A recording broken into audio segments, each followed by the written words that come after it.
Frankenstein by Mary Shelley, Chapter 20. I sat one evening in my laboratory. The sun had set, and the moon was just rising from the sea. I had not sufficient light for my employment, and I remained idle, in a pause of consideration of whether I should leave my labor for the night or hasten its conclusion by an unremitting attention to it.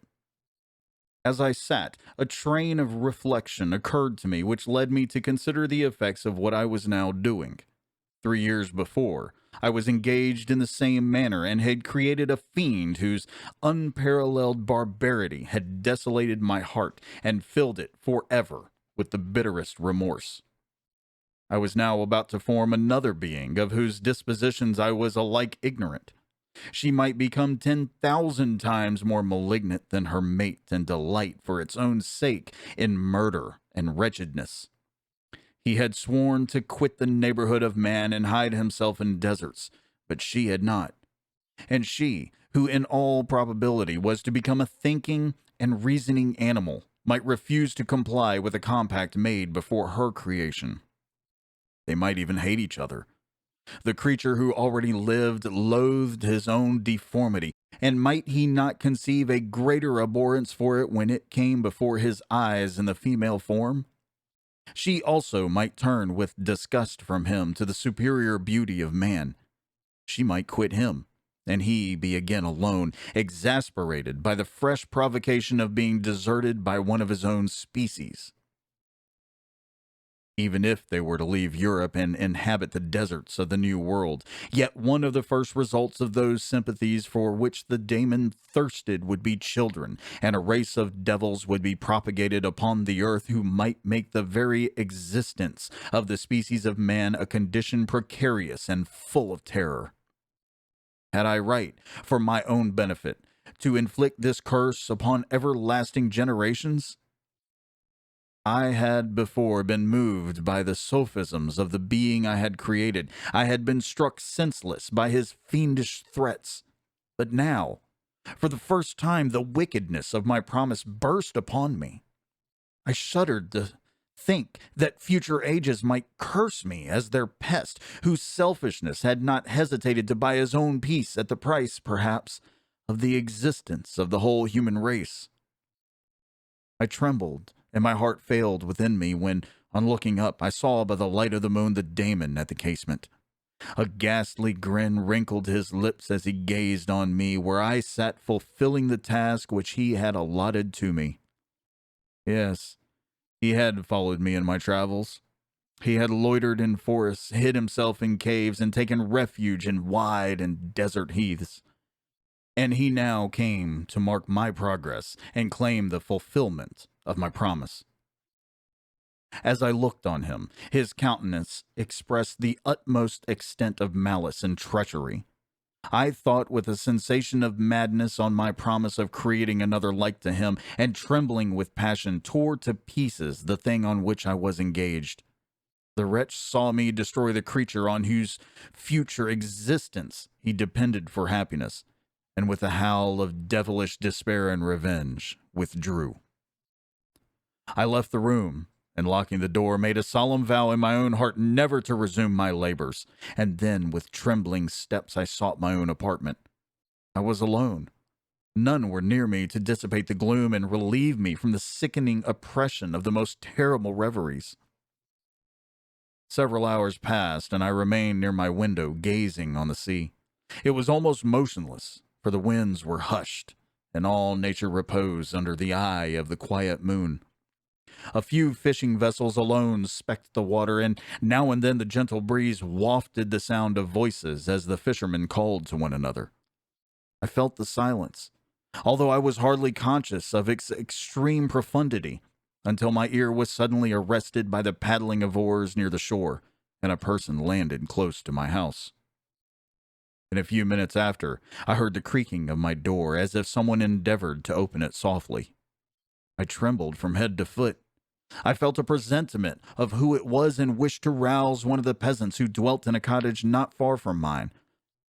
But I was overcome by a sensation of helplessness, so often felt in frightful dreams when you in vain endeavor to fly from an impending danger and was rooted to the spot.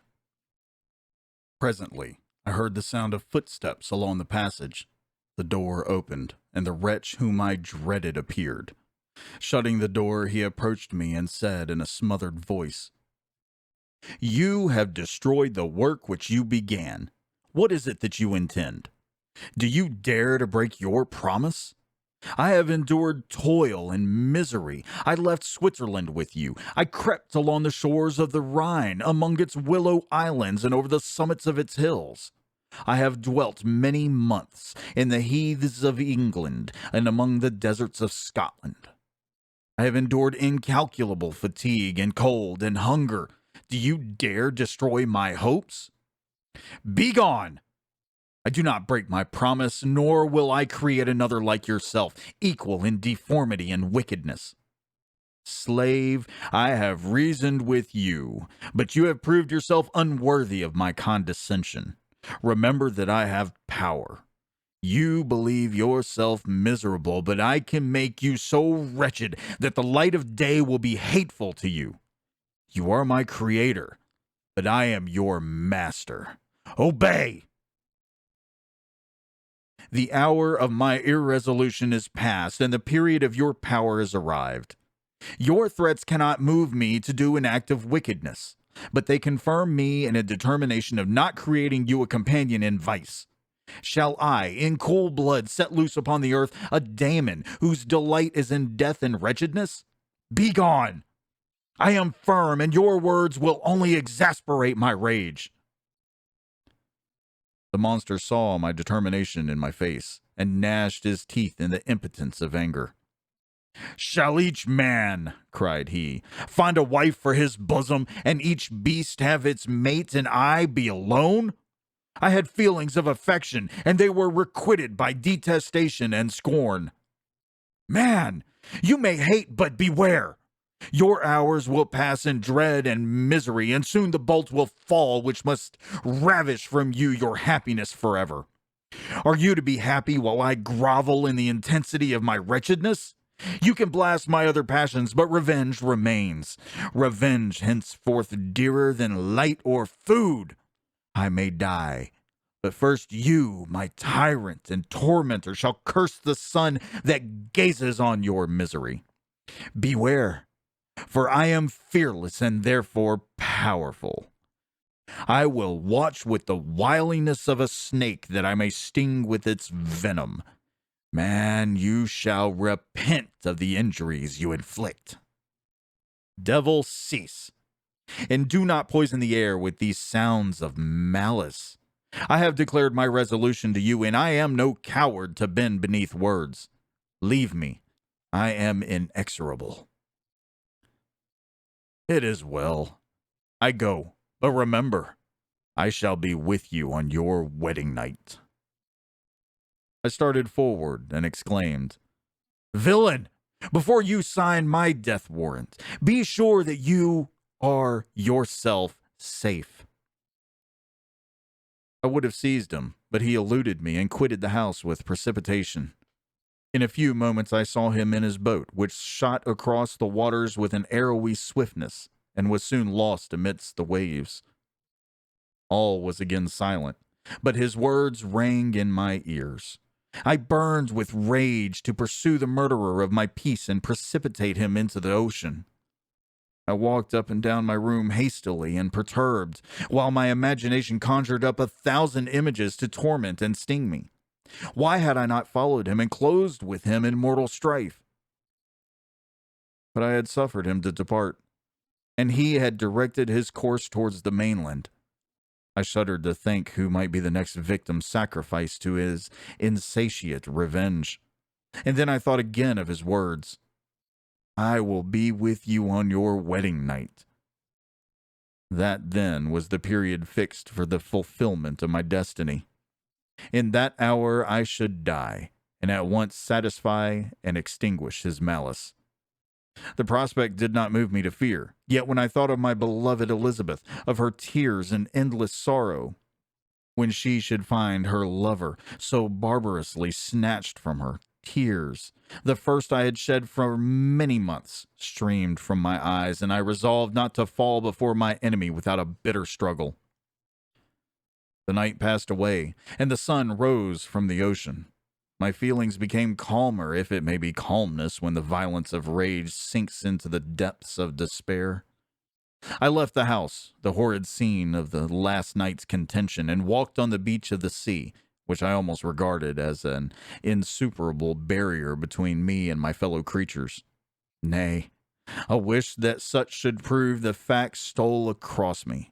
I desired that I might pass my life on that barren rock, wearily, it is true, but uninterrupted by any sudden shock of misery. If I returned, it was to be sacrificed, or to see those whom I most loved die under the grasp of a daemon whom I had myself created.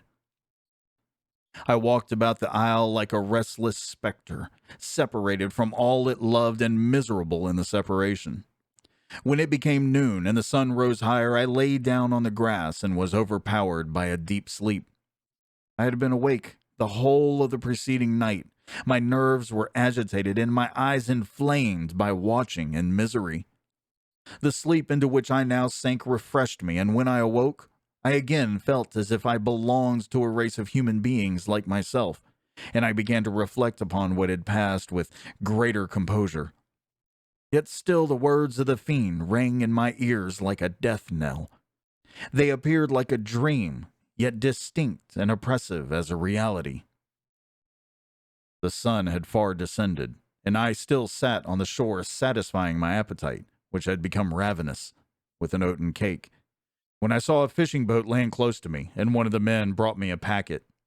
It contained letters from Geneva and one from Clairville entreating me to join him. He said that he was wearing away his time fruitlessly where he was, that letters from the friends he had formed in London desired his return to complete the negotiation they had entered into for his Indian enterprise.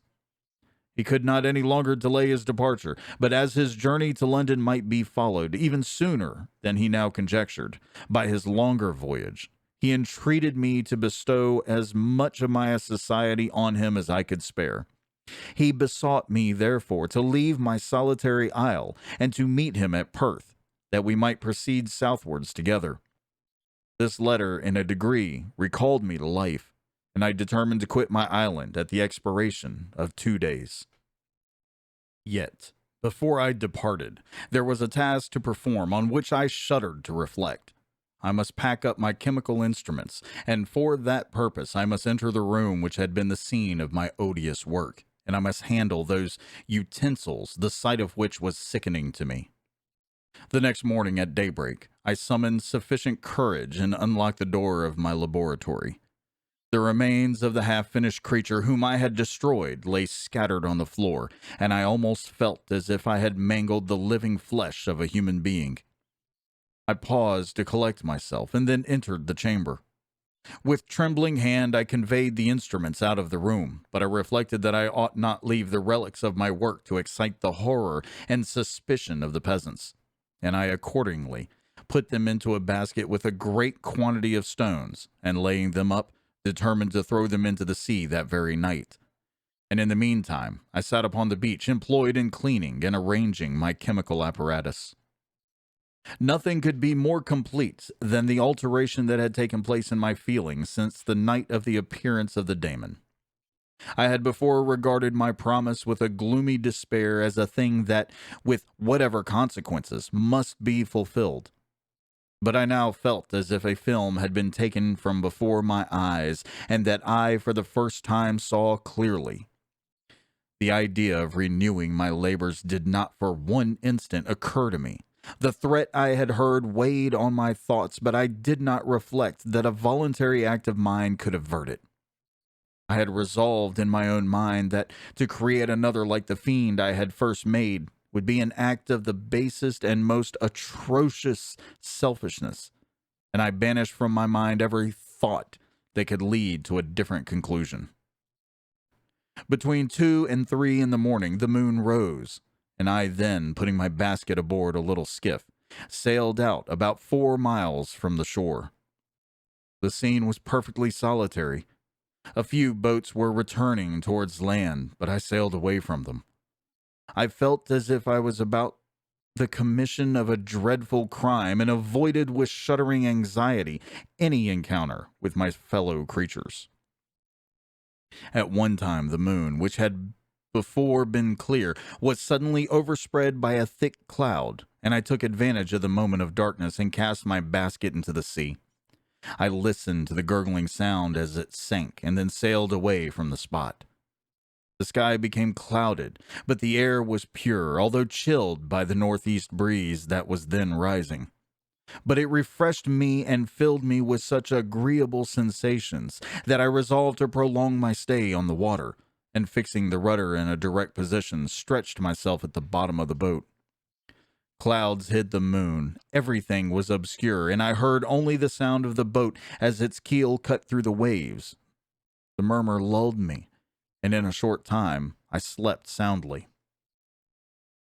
I do not know how long I remained in this situation, but when I awoke I found that the sun had already mounted considerably. The wind was high, and the waves continually threatened the safety of my little skiff. I found that the wind was northeast, and must have driven me far from the coast from which I had embarked. I endeavored to change my course, but quickly found that if I again made the attempt, the boat would be instantly filled with water. Thus situated, my only resource was to drive before the wind. I confess that I felt a few sensations of terror. I had no compass with me, and was so slenderly acquainted with the geography of this part of the world that the sun was of little benefit to me. I might be driven into the wide Atlantic and feel all the tortures of starvation, or be swallowed up in the immeasurable waters that roared and buffeted around me. I had already been out many hours and felt the torment of a burning thirst, a prelude to my other sufferings. I looked on the heavens, which were covered by clouds that flew before the wind, only to be replaced by others. I looked upon the sea. It was to be my grave. "Fiend," I exclaimed, "your task is already fulfilled." I thought of Elizabeth, of my father, of Clerval, all left behind, on whom the monster might satisfy his sanguinary and merciless passions. This idea plunged me into a reverie so despairing and frightful that even now, when the scene is on the point of closing before me forever, I shudder to reflect on it. Some hours passed, but by degrees, as the sun declined towards the horizon, the wind died away into a gentle breeze, and the sea became free from breakers. But these gave place to a heavy swell. I felt sick and hardly able to hold the rudder, when suddenly I saw a line of high land towards the south. Almost spent, as I was, by fatigue and the dreadful suspense I had endured for several hours, this sudden certainty of life rushed like a flood of warm joy to my heart, and tears gushed from my eyes. How mutable are our feelings, and how strange is that clinging love we have of life, even in the excess of misery. I constructed another sail with a part of my dress and eagerly steered my course towards the land. It had a wild and rocky appearance, but as I approached nearer, I easily perceived the traces of cultivation. I saw vessels near the shore and found myself suddenly transported back to the neighborhood of civilized man. I carefully traced the windings of the land and hailed a steeple which I at length saw issuing from behind a small promontory. As I was in a state of extreme debility, I resolved to sail directly towards the town as a place where I could most easily procure nourishment. Fortunately, I had money with me. As I turned the promontory, I perceived a small, neat town and a good harbor, which I entered, my heart bounding with joy at my unexpected escape. As I was occupied in fixing the boat and arranging the sails, several people crowded towards the spot. They seemed much surprised at my appearance, but instead of offering me any assistance, whispered together with gestures that at any other time might have produced in me a slight sensation of alarm. As it was, I merely remarked that they spoke English, and I therefore addressed them in that language. "My good friends," said I, "will you be so kind as to tell me the name of this town and inform me where I am?" You will know that soon enough, replied a man with a hoarse voice. Maybe you are come to a place that will not prove much to your taste, but you will not be consulted as to your quarters, I promise you. I was exceedingly surprised on receiving so rude an answer from a stranger, and I was also disconcerted on perceiving the frowning and angry countenances of his companions. Why do you answer me so roughly? I replied. Surely it is not the custom of Englishmen to receive strangers so inhospitably. I do not know, said the man, what the custom of the English may be, but it is the custom of the Irish to hate villains. While this strange dialogue continued, I perceived the crowd rapidly increase. Their faces expressed a mixture of curiosity and anger, which annoyed and in some degree alarmed me. I inquired the way to the inn, but no one replied. I then moved forward, and a murmuring sound arose from the crowd as they followed and surrounded me, when an ill-looking man approaching me tapped me on the shoulder and said, Come, sir, you must follow me to Mr. Kerwin's to give an account of yourself. Who is Mr. Kerwin? Why am I to give an account of myself? Is this not a free country? Aye, sir. Free enough for honest folks. Mr. Kerwin is a magistrate, and you are to give an account of the death of a gentleman who was found murdered here last night. This answer startled me, but I presently recovered myself. I was innocent. That could easily be proved. Accordingly, I followed my conductor in silence and was led to one of the best houses in the town. I was ready to sink from fatigue and hunger, but being surrounded by a crowd, I thought it politic to rouse all my strength, that no physical debility might be construed into apprehension or conscious guilt. Little did I then expect the calamity that was in a few moments to overwhelm me and extinguish in horror and despair all fear of ignominy or death.